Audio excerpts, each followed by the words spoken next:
특송을 해주셨는데 이 배경이 어떤 배경이냐면 모세를 그 모세의 어머니 요게벳이 이제 강물에 띄우고 있는 그 장면입니다. 여러분 오늘 이 찬양 들으시면서 어떤 생각이 들으셨어요? 고집사님 찬양 잘하네. 이런 생각이 드셨겠죠, 당연히. 근데 아마도 우리가 이 순간에 그 요게벳이라는 어머니의 그 마음을 우리가 다시 한번 좀 이해해 볼 수 있지 않을까. 오늘 이 상황에 절대적으로 이제 사람이 무엇인가 그 사랑하는 자녀에게 해줄 수가 없는 거예요. 그런데 그 자녀를 살리려고 오히려 갈대상자에 담아서 흐르는 물 속에 떠나보내는 거죠. 여러분, 데리고 있는 게 안전할까요? 보내는 게 안전할까요? 참 딜레마예요. 아시는 것처럼 모세가 태어났을 당시에 이제 그 산의 아이들은 다 죽이라는 왕의 명령이 떨어졌습니다. 데리고 있어도 죽습니다. 그러나 흘러보내면 혹시나 살 수가 있는 거죠. 그런데 우리는 이런 혹시나 미지의 상황들 좀 불안해하지 않나요? 그럼에도 불구하고 오늘 요게벳이 정말로 그 눈물을 흘리면서도 그 자녀를 사랑하고 축복하면서 흘려보낼 수 있었던 이유가 뭐였느냐? 바로 이제는 내가 아이를 지키는 것이 아니라 하나님께 드리는 거예요. 오늘 이 가사에서 저는 정말로 두 가지가 제 마음에 참 많은 생각을 하게 했어요. 아까 가사 후렴구에 보면 혹시 죄송합니다만 우리 형제님 그 후렴구에 내가 하나님께 맡긴다 그리고 드린다 그 가사 좀 한번 찾아봐 주실 수 있을까요? 잘 보시면 이게 바로 앞에 내가 너를 맡긴다라는 가사가 나오거든요. 그리고 나서 그 다음에 뭐라고 나오냐면 내가 너의 삶을 드린다 이렇게 바뀌어요. 그렇죠? 보시면 우리가 하나님께 그 아이의 삶을 맡기고 드리는 것 되게 중요하고 어려운 일이에요. 그런데 그 다음 구절은 뭐였냐면 맡기는 것이 아니라 드린다라는 얘기를 했어요. 우리 지원이가 이제 흔한 얘기로 수술을 받았어요. 근데 우리 지원이가 생각보다 건강하잖아요.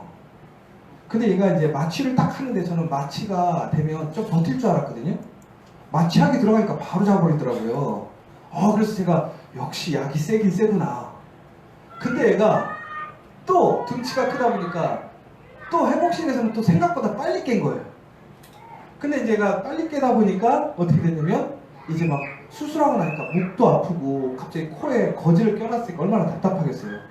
근데 얘는 순간적으로 무슨 생각이냐면 눈을 감았다 떴는데 갑자기 목이 아프고 답답하니까 빼달라고 난리를 친 거예요. 근데 거기서 간호사 4명이 붙들지를 못하는 거예요, 얘를. 그래서 결국엔 제가 어떻게 제가 들어가서 하는데 저도 어떻게 컨트롤이 안 되는 거예요. 힘이 얼마나 센지. 그런데 제가 이제 그걸 딱 보면서 무슨 생각이 들었냐면 그래서 수술이 잘 끝났나 보다. 애가 이렇게 팔팔한 거 보니까 애가 수술이 잘 끝났나 보다. 이런 생각이 들었어요. 그런데 이제 지원이가 수술을 하는 게 큰 수술이 아니었어요. 뭐였냐면 편도선 수술이었어요. 근데 편도선이 워낙 커서 2개를 자르고 그 다음에 이제 코에도 문제가 있어서 코도 수술하고 그래서 이 3가지를 한 건데 그런데 심히 걱정이 되는 거예요. 왜 그러냐면 이제 보통 의사 선생님들이 이렇게 수술을 하기 전에 가장 먼저 하는 게 뭐냐면 그 수술에 대한 이야기를 해주고 또 그 수술이 잘못될 것에 대한 부분들도 미리 얘기를 해주고 또 그것들이 잘못됐을 때 벌어질 일들에 대해서 다 얘기를 해줘요. 왜? 수술 후에 문제가 생겼을 때를 미리 예비하기 위해서. 그런데 이제 막 그런 얘기를 하는데 뭐라고 하냐면 이제 수술을 해서 가장 큰 문제가 출혈이 안 멈추면 문제가 된다는 거예요. 그래서 쇼크사로 간혹 죽는 사람들도 있다. 특별히 이 목의 쪽은 이 혈관이 약해서 대동맥을 잘못 건드려버리면 답이 안 나온다. 뭐 이런 얘기들도 있고. 그러니까 저희가 뭐 편도선은 별것 아닌데도 불구하고 혹시나 하는 생각, 그리고 또 수술이 끝나고 나서 또 실수로 출혈이 생기면 또 수술을 해야 되는 그런 복잡한 상황들이 있었던 거죠. 그래서 이제 이거를, 그런데 제가 그런 마음이 있고 아쉬운 마음이 있고 애를 사랑하는 마음이 있어도 수술은 누가 하는 거예요? 의사 선생님이 하는 거예요. 엄마가 의사래도요 못 들어가요. 아빠가 목사라고 해도요 그 아이가 낫나요? 아니에요. 그 수술실에는 누구 손에 맡겨야 되는 거예요? 의사 선생님한테 맡겨야 되는 거예요. 근데 여러분 보세요. 만약에 지원이가 수술을 받다가 잘못했어. 저희가 할 수 있는 능력이 없으니까 맡긴 거잖아요. 그쵸? 근데 맡겼어. 근데 지원이가 만약에 잘못했어. 그럼 우리가 어떻게 할까요? 의사 선생님한테 따지거나 소송하겠죠. 왜? 맡겼는데 어떻게 해요? 잘못했으니까. 그럼 결국은 이게 무슨 얘기예요? 맡긴다고 하는 것은 내가 할 수 없는 부분을 이양을 했지만 그것에 대한 주권이 누구한테 있는 거예요? 아직까지 나에게 있다는 거예요. 그러니까 맡기는 거는요 최종적인 주권까지도 이양하는 것이 아니라 부분적인 이양인 거예요. 내가 할 수 없는 부분적인 것만 맡기는 거죠. 그런데 드린다라는 의미는 뭘까요? 드린다라는 의미, 나의 모든 주권을 드리는 거예요. 그러니까 결국은 드린다라고 하는 것은 예를 들자면 이거예요. 내가 의사 선생님한테 지원이를 드렸어. 그럼 지원이가 수술 받다가 만약에 문제가 생겼어. 그럼 제가 그것에 대해서 무엇인가를 물을 수 있어요? 없어요? 없어요. 줬기 때문에. 바로 이게 맡기는 것과 드리는 것의 차이예요. 그러나 우리가 정말 이게 순서가 이렇게 되겠죠? 맡기고 드릴 수 있게 되는 거겠지만, 오늘 이 요괴벳이 찬양에서 얘기했던 건 결국은 뭐냐? 하나님께 맡겨.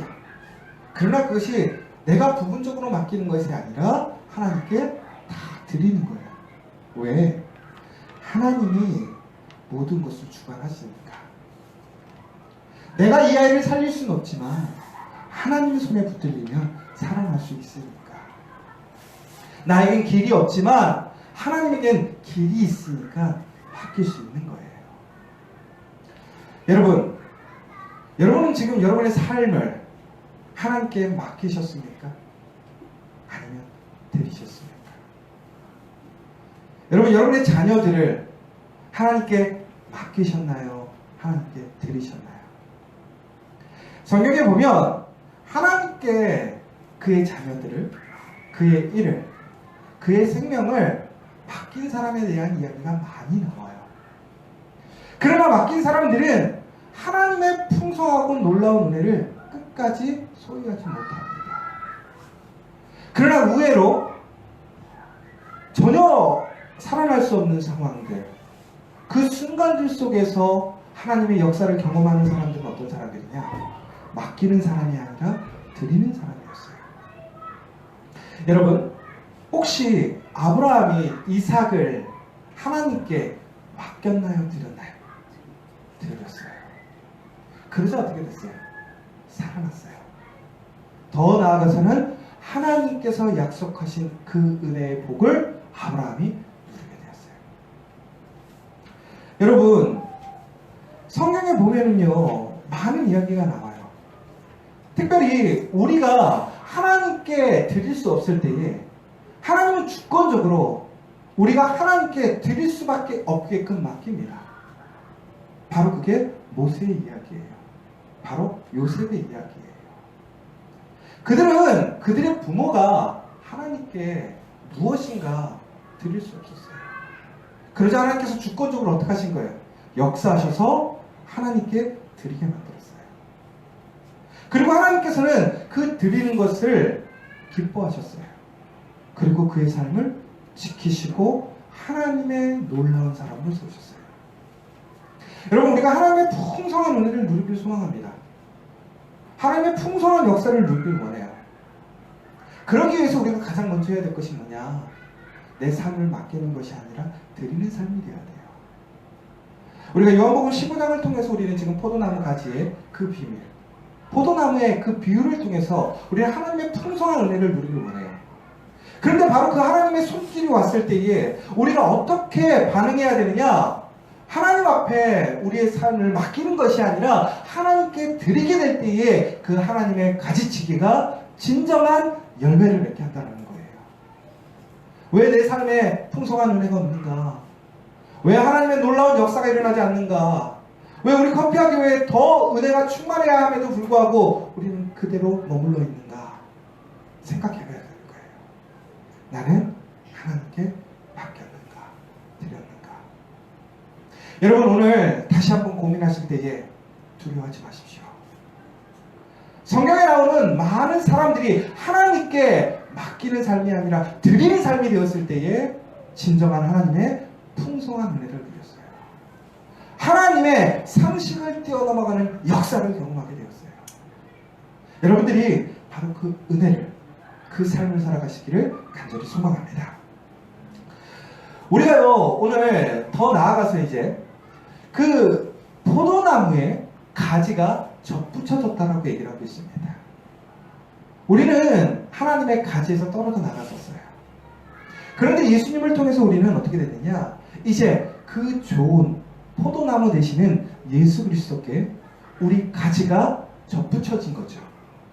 그럼 여러분, 우리가 그렇게 접붙여졌다고 하는 것은 결국은 이제 우리가 바로 예수 안에 거하게 되었다는 거예요. 하나님 안에 거하게 되었다는 거예요.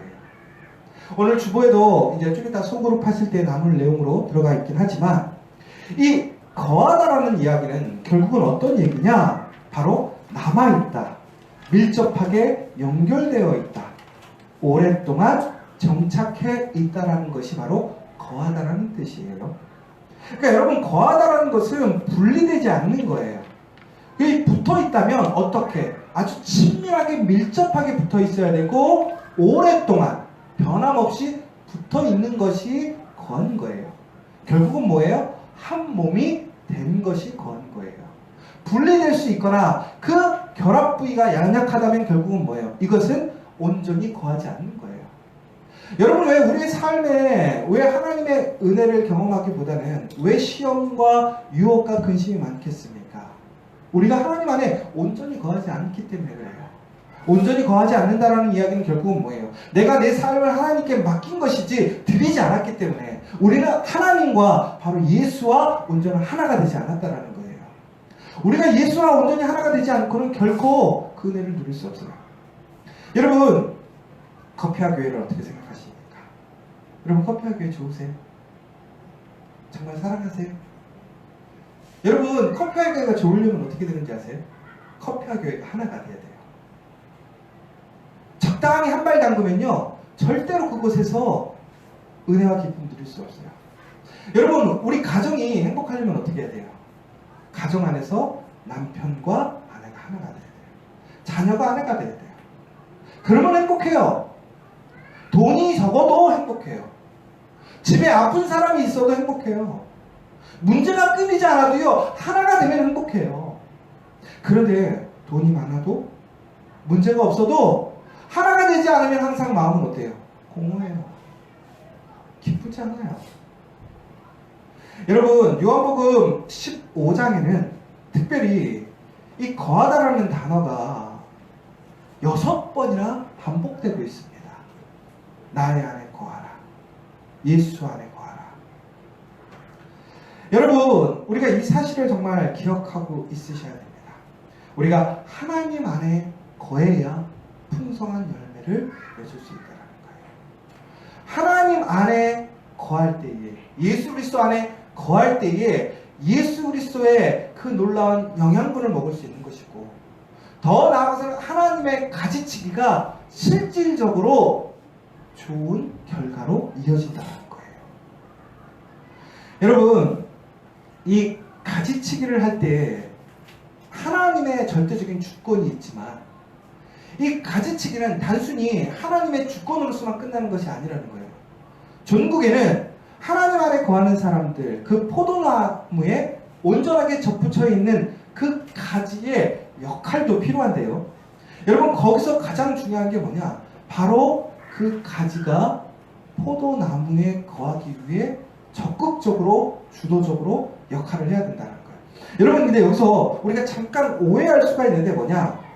지금 우리의 삶을 하나님께 드린다고 한다고 하는 것, 그리고 가지치기를 하나님께서 주권적으로 진행하신다고 한다고 했을 때는 흔히 얘기해서 우리는 매우 수동적인 사람이 돼야 된다는 소리예요. 그렇죠? 그래서 우리가 그런 얘기 하잖아요. 절대적인 믿음이라고 하는 것은 수동적인 삶이라고 얘기해요. 능동적인 삶이 아니라 바로 우리가 하나님이 주인이시고 하나님이 모든 것을 이끌어 가신다는 걸 인정한다는 거죠. 그런데 우리가 예수 그리스도 안에 거하고 있지만 하나님께서 우리를 가지치게 하시지만 그 모든 것들은 다 하나님의 주권, 예수 그리스도의 주권 안에서 이루어지고 있지만 바로 거기서 우리의 주체적인 역할도 있더라는 거예요. 그러니까 여러분, 우리는 하나님 안에 거한다라는 것, 하나님의 은혜를 받는다고 하는 것은 우리가 가끔씩 오해하는 게 있는데 모든 것을 하나님께 맡기고 우리는 아무것도 안 해도 된다고 생각하는 거예요.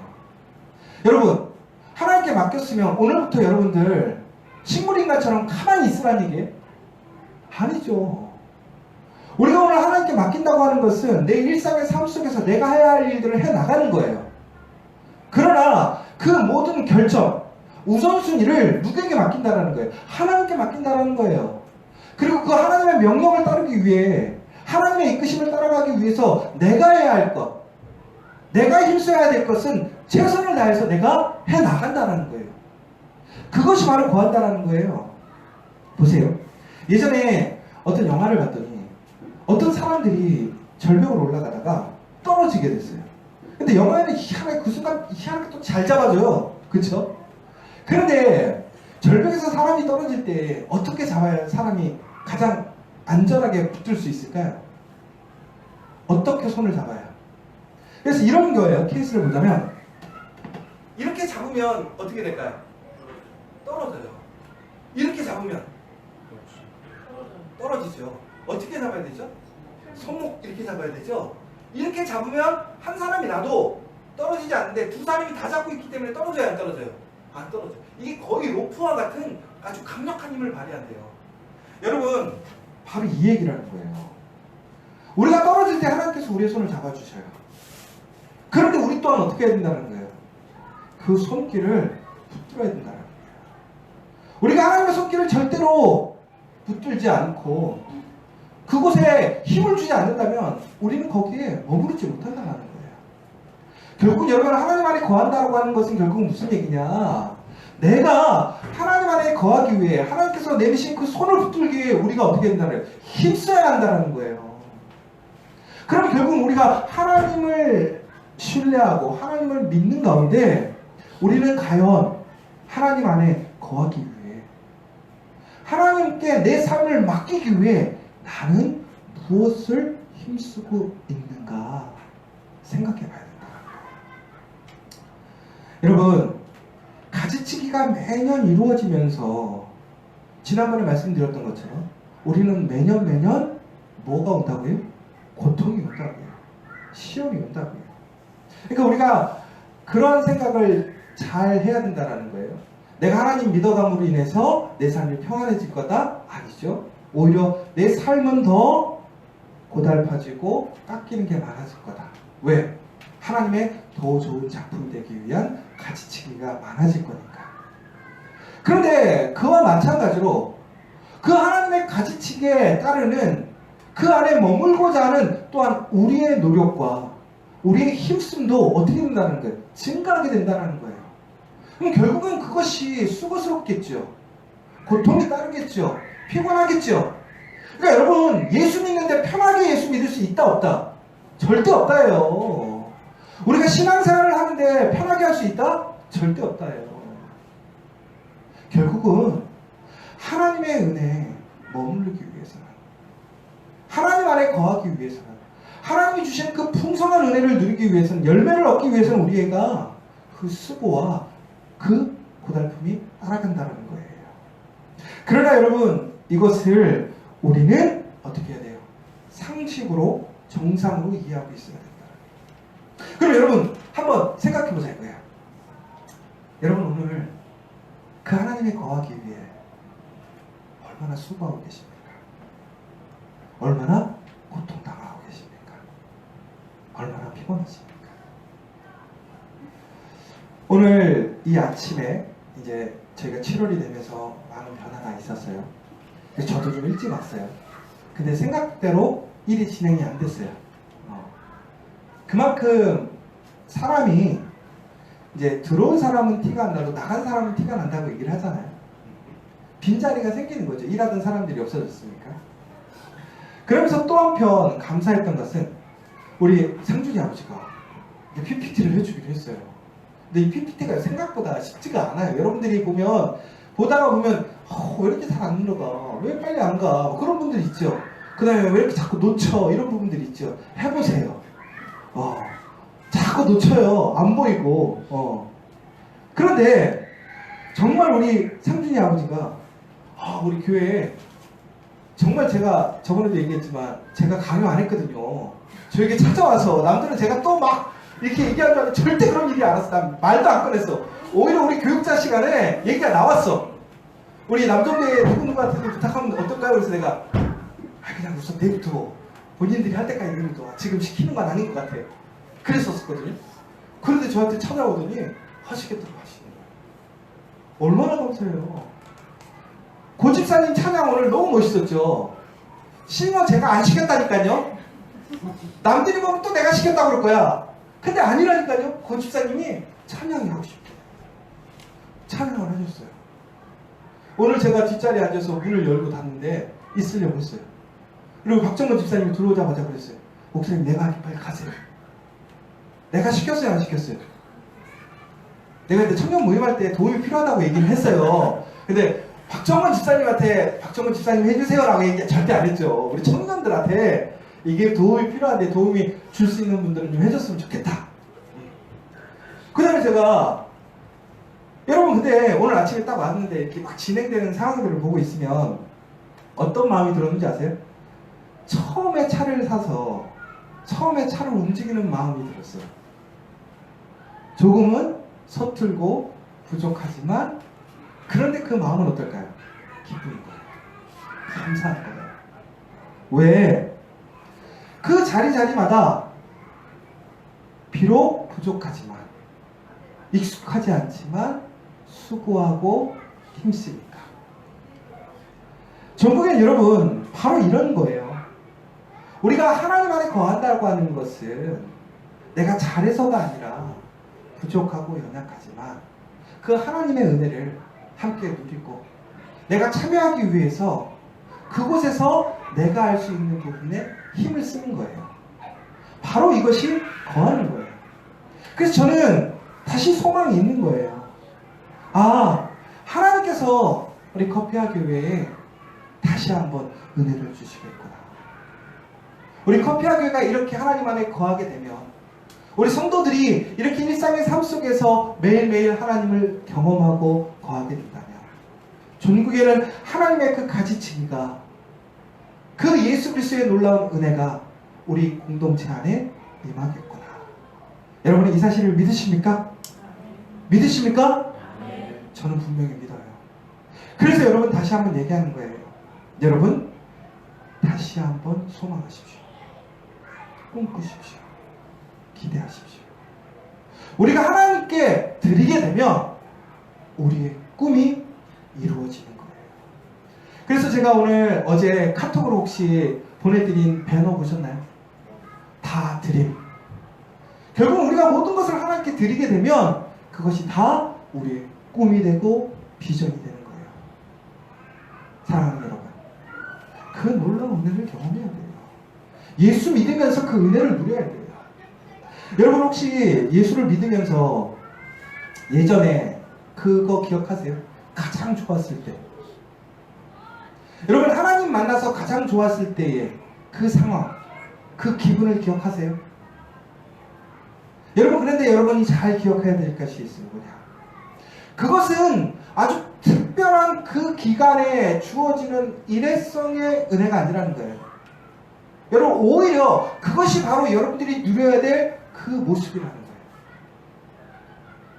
여러분은 지금 그 모습을 누리고 있지 못한다고 한다면 여러분 특별한 은혜를 누리고 있는 것이 아니라 여러분이 누려야 될 그 삶을 여러분들이 살아가지 못하고 있는 거예요. 손해보고 있는 거예요.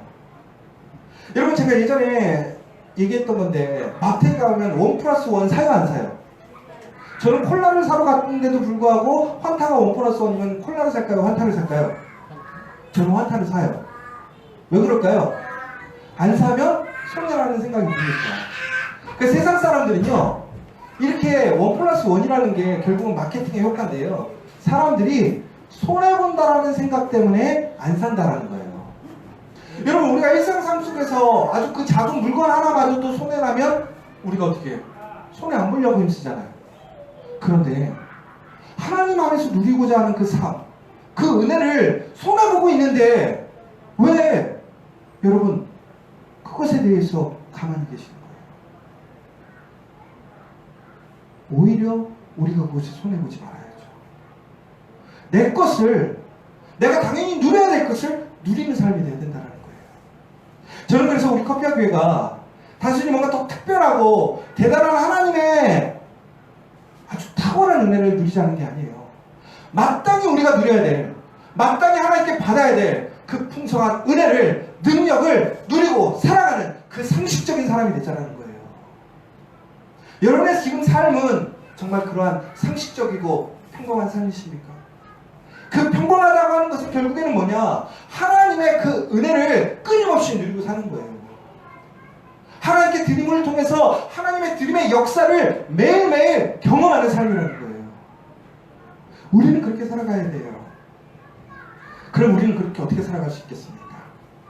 여러분, 시편 42편 1편에 보면 이렇게 나오죠. 하나님이여 사슴이 시냇물을 찾기에 갈급한 같이 내 영혼이 주를 찾기에 갈급하나이다. 우리가 정말로 하나님 안에 머무른다면, 그분의 사랑을 경험한다면, 그분의 능력을 경험한다면 우리는 그분을 찾을 수밖에 없어요. 그분은 목말라 수밖에 없어요. 여러분, 그 은혜를 누려야 돼요. 그것을 이어가야 돼요. 그런데 여러분, 이러한 모든 것들에 우리가 빠지는 오류가 하나가 있어요. 생각이 하나 있어요. 잘못된 게. 뭐냐? 여러분, 우리는요, 우리의 삶 속에 계속 반복되어지는 종교적인 행위들, 교회를 나오고 말씀을 읽고 찬양을 들음으로 인해서 우리는 하나님의 그 가지 안에 있다라고 생각할 수 있어요. 여러분, 하나님 안에 거하지 않아도 찬양 들을 수 있습니다. 하나님 안에 거하지 않아도 성경 읽을 수 있고요, 설교도 들을 수 있고요, 종교활동도 할 수 있고요, 봉사활동도 할 수 있고요, 헌금도 할 수 있어요. 그런데 여러분, 중요한 것은 내가 그러한 행위를 하기 때문에 내가 하나님 안에 거하고 있다라고 오해하지 말아야 된다는 거예요. 여러분, 정말 하나님 안에 거해야 된다는 건 뭐예요? 하나님에 거하고 있다는 증거는 뭐예요? 내가 하나님께 드리고 있는가? 나의 우선순위가 하나님이신가? 바로 그것이 확인되어야 된다는 거예요. 오늘 우리는 다시 한번 좀 생각해 봤으면 좋겠습니다. 여러분은 진정으로 하나님 안에 거하고 있는가? 나는 하나님께 내 삶을 맡긴 것인가? 아니면 드린 것인가? 나는 하나님께 내 삶을 드리기 위해, 그 하나님 안에 거하기 위해 나는 무엇을 하고 있는가? 오늘 이 시간 다시 한번 생각해서 하나님 안에 거함으로 그 은혜를 누리시는 여러분 되시기를 간절히 소망합니다.